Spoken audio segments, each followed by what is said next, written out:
Nangyari ito taong 2017 sa isa sa pinakamalaking bahay na napagtrabahuhan ko dito sa may Makati. Isa akong babysitter at ang mga kwento, hindi lahat sa akin, kundi ng kasamahan kong si Lorna sa malaking bahay at iba pa. Pero ako na ang magbabahagi ng mga kwentong narinig ko dahil gusto ko na rin itong kalimutan.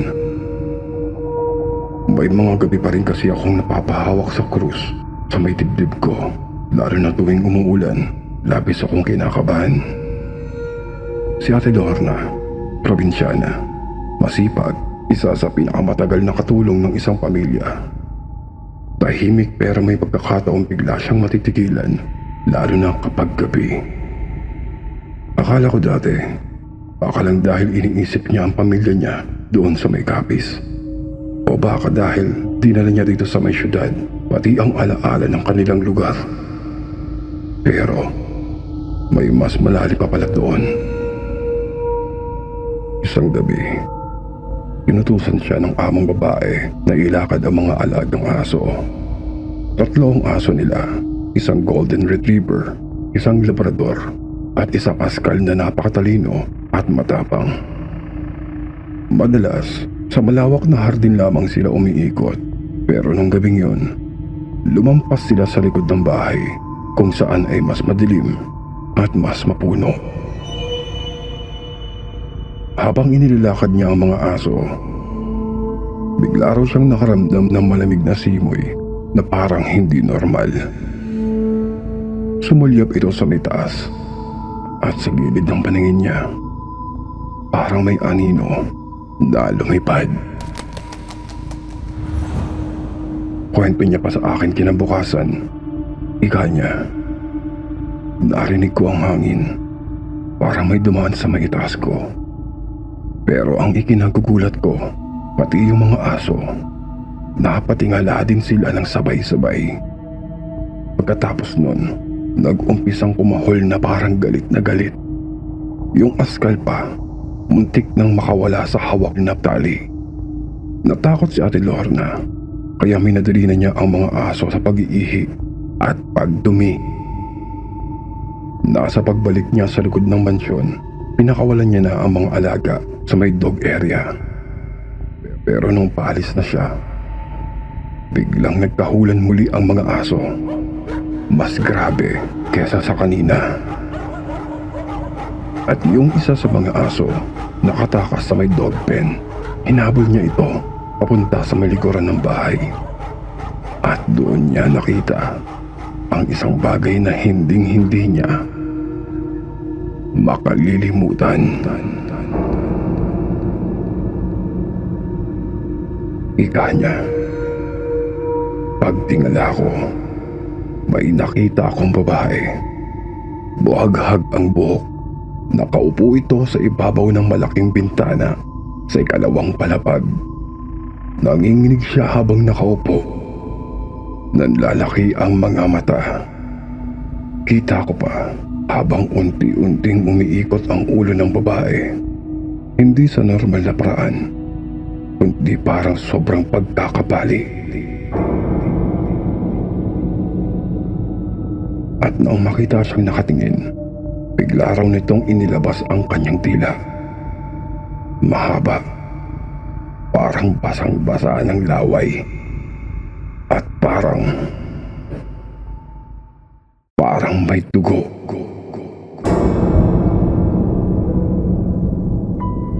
Napasigaw si Ate Lorna. Dali-daling lumapit ang isa sa mga gwardiya at nang ituro niya ang babae, laking gulat din ng mga gwardiya.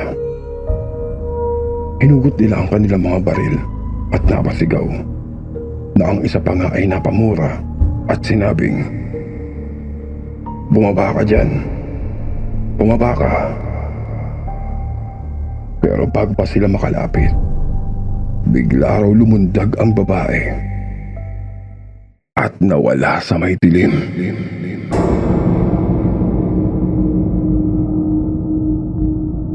Naglaho ito na parang bula. Nagkatitigan na lamang silang dalawa.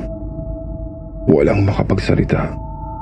Nag-aalinlangan dahil pareho nilang alam kahit sabihin pa nila ito sa kanilang amo at sa iba pa. Walang maniniwala sa kanila.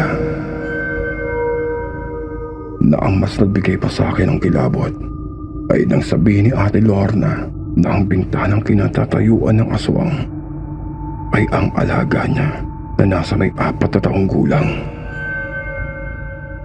At sa kabila noon ay ang kwarto naman ng amo niyang 5 buwan na buntis na kasulukuyang nagpapahinga ng mga oras na iyon. At hindi doon lamang natapos ang kanyang kwento. May mga kakaibang gabing sunod-sunod na simula nun, mas naging maingat si Ate Lorna. Pero hindi siya nag-iisa. Nagsimula ding makaranas ng kababalaghan ang mga gwardiya doon sa may mansyon. Kwento pa ng isang gwardiya na si Kuya Obet. May isang gabi daw na habang umiikot siya sa paligid, may nakita silang aninong gumagalaw doon sa may likod ng puno. Una, akala nila ito'y magnanakaw. Pero paglapit nila, wala naman. At isang madaling araw, may naririnig silang tila huni ng ibon. Pero hindi ito normal na huni. Dahil ang tunog daw ay tik, tik, tik. Na parang kinakalabit ang pandinig nila. Paulit-ulit. Tik, tik, tik, tik. Na isa raw sa pinakamatanda nilang gwardiya ang nagsabing, huwag hayaang lapitan ng ganoong tunog ang bubong. Kailangan nilang maging alerto. At kahit sinong makitang pumilos ng kakaiba, lalo't hindi kilala, paputukan nila. Dahil iyon ang trabaho nila. Minsan, may gabing sabay-sabay ang pagkakahula ng mga aso. Tatakbo ang mga ito sa may sulok ng hardin. At kapag sinusundan ng pantay, wala naman daw silang makitang kakaiba, kundi mga aninong gumagalaw sa punong malalaki at matanda na. Pero tuwing iilawan nila at susuriin, wala silang nakikita.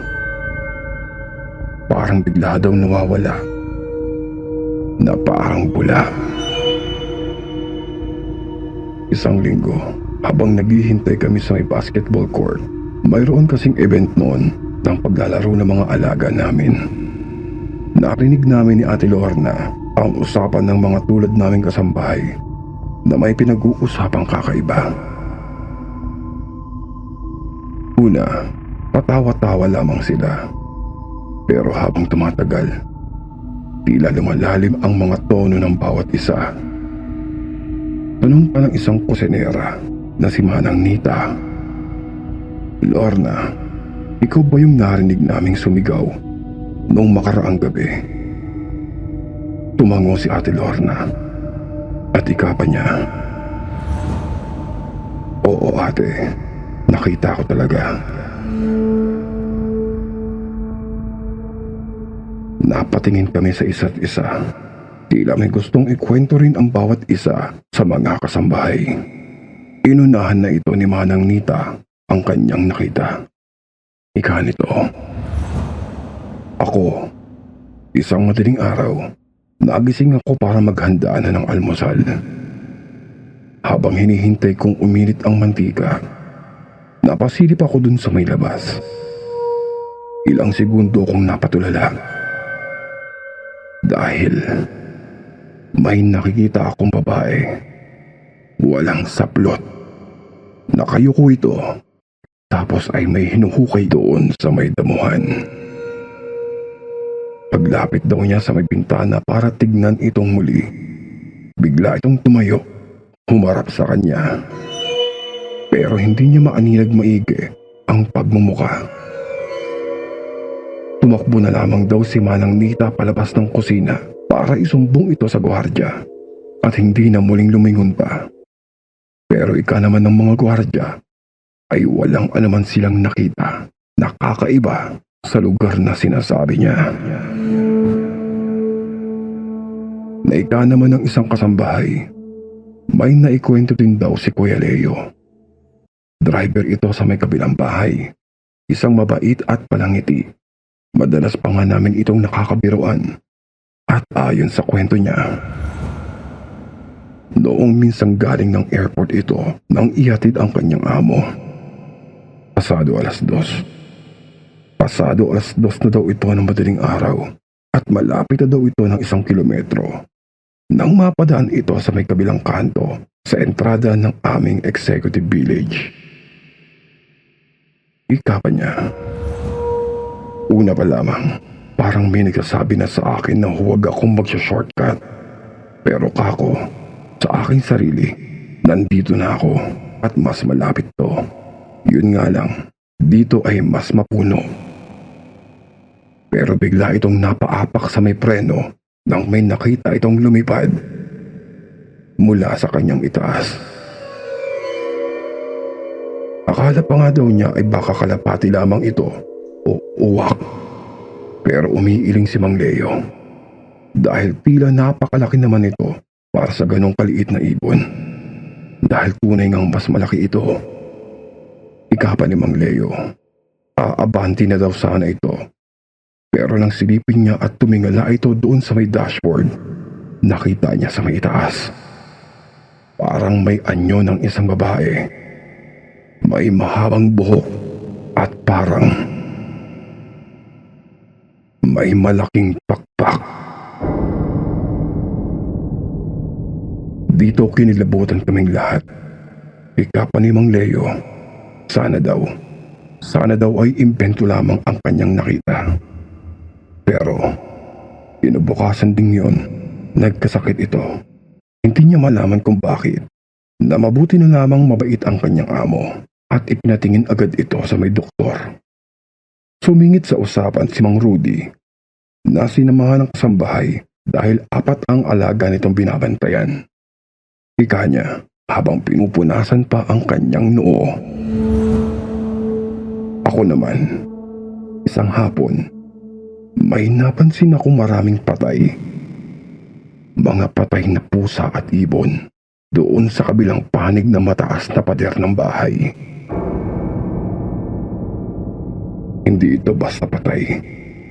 Mga wala ng ulo at ang kanilang mga katawan ay gutay-gutay. Ang tiyan nila tila inubos ang laman loob. Sinilip at sinuri din daw niya ang paligid. Pero wala siyang nakitang mga bakas.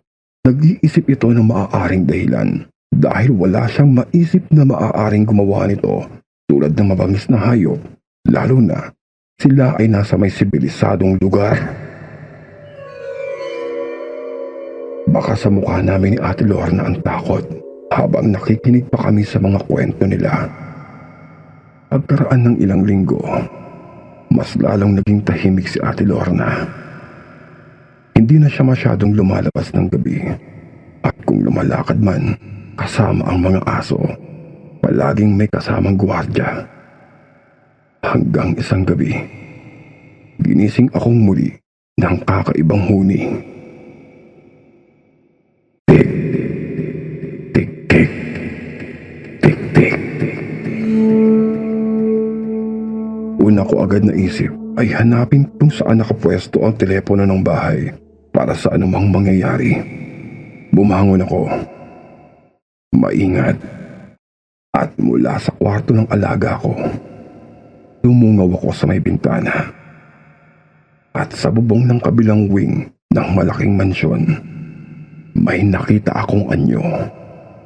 Parang tao, pero mali ang pagkakatindig, mali ang hugis. Para itong nakadapa o nakatuwad sa kamarahan na gumagapang. Hindi ko na itinuloy ang aking pagtingin. Sinigurado ko na lamang ang pagkakasara ng mga bintana.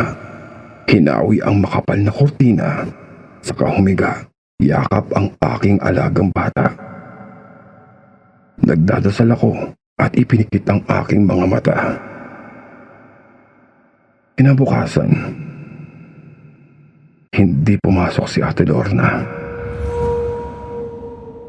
Sabi ng headmaid, umuwi daw ito ng probinsya. Hindi namin alam kung babalik pa siya. Nagtataka ako. Ano ang nangyari? Ano ang dahilan? Tinanong ko pa nga noon kung may nagawa ba itong mali o baka siya'y napagalitan. Maayos naman kasi ang record niya sa bahay na ito. Kaya medyo nagtataka ako sa kung anumang maaaring dahilan para umuwi na lamang ito sa kanilang probinsya. Hanggang ngayon, taong 2019, naririnig ko mula sa dati kong kasamahan na hindi na talaga bumalik si Ate Lorna. Nang dumalaw raw ito sa kanila sa Capiz, iba na daw ang aura nito. Kakaiba na ang itsura. Tahimik. Parang palagi daw wala sa kanyang sarili. Na minsan pa nga daw, nakikita ito ng mga kapitbahay na naglalakad doon sa may palayan kahit hating gabi. Hindi na ako nagtaka. Ang sagot sa mga tanong ko ay sasarilinin ko na lamang. At kung ano man din ang inyong hula, kayo na po ang bahala. Mula sa gabing yun, alam ko nang hindi lamang sa liblib na probinsya, naglalagi ang mga nilalang na katulad nila. Minsan, pati sa mga magagandang tahanan, lumalapit sila. Sapagkat ang gutom, walang estado ng bahay o yaman. Nasa paligid lamang sila. Naghihintay ng pagkakataon, kaya kapag gabi at naririnig mong may kumakaluskos doon sa may bubong o may asong biglang kumakahol, huwag mo itong babaliwalain. Baka tulad ni Ate Lorna, baka ikaw na ang susunod na mahawaan nila.